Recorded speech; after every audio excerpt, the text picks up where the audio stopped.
Brooklyn Independent Television. The internet's latest sensation isn't a talking dog or celebrity nip slip or a video about stuff anybody says. It's a video about a man hiding in a jungle. Although he's a factor in our next segment, the story is so much bigger than that. It's a bumper sticker slogan that's come to life about thinking globally while acting locally. Lady Gaga, Justin Bieber, and Kim K's backside, the most popular celebrity searches on the web. So just how did an African warlord from halfway across the globe unseat these Hollywood heavyweights? Kony 2012 is a 30-minute documentary about Joseph Kony, head of the Lord's Resistance Army, a militia group formed in northern Uganda in 1987 to fight in a civil war that pit Bantu-speaking farmers in the south and east against herding and hunting Nilotic-speaking peoples in the north. What separates Kony from the run-of-the-mill war criminal is his army, comprised of child soldiers stolen away from their families. 6 days after being posted on YouTube, the video, produced by San Diego-based nonprofit Invisible Children, garnered over 100 million YouTube views, making it the most viral video in history.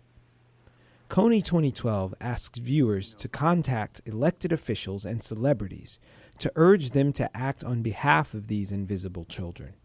Invisible to most of the world, but not to Mary Westrig.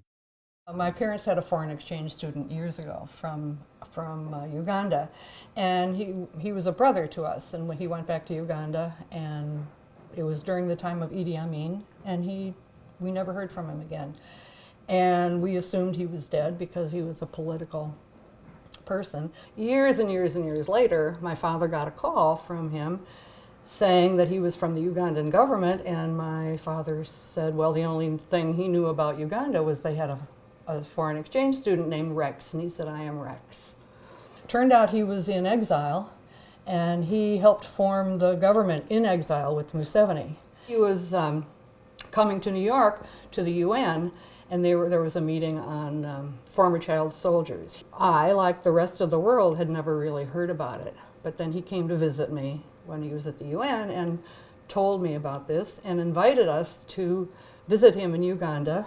It was a trip that would change Mary's life. While there, I went to one of the to the two rehab camps in northern Uganda and saw the situation. And my intention was just to come home and talk about it, just talk about it.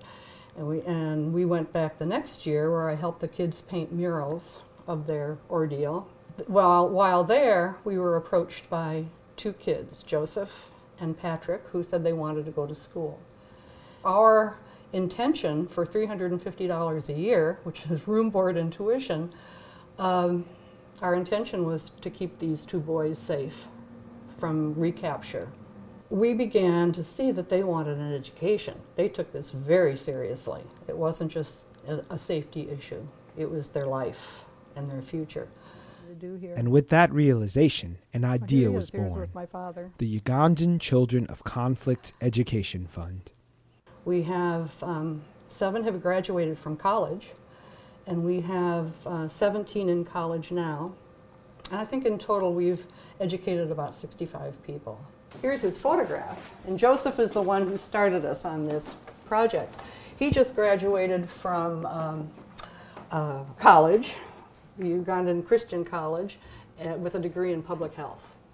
Just like Invisible Children, UCCEF is a 501c3 charity.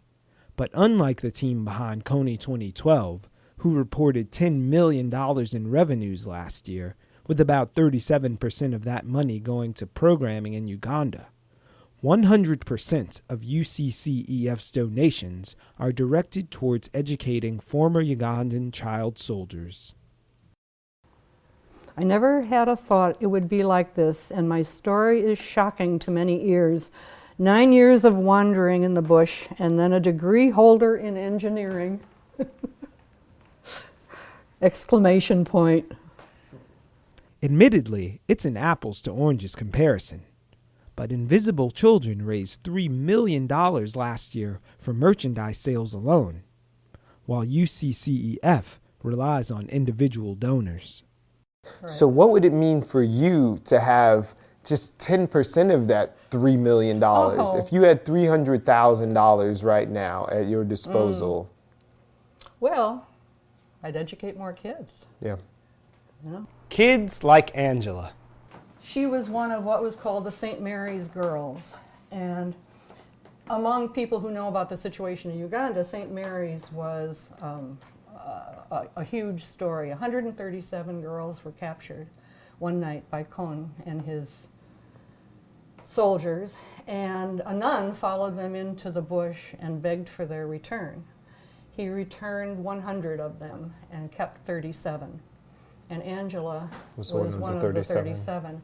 And I met her mother, Florence, at the World Vision Rehab Center where escaped and rescued child soldiers go.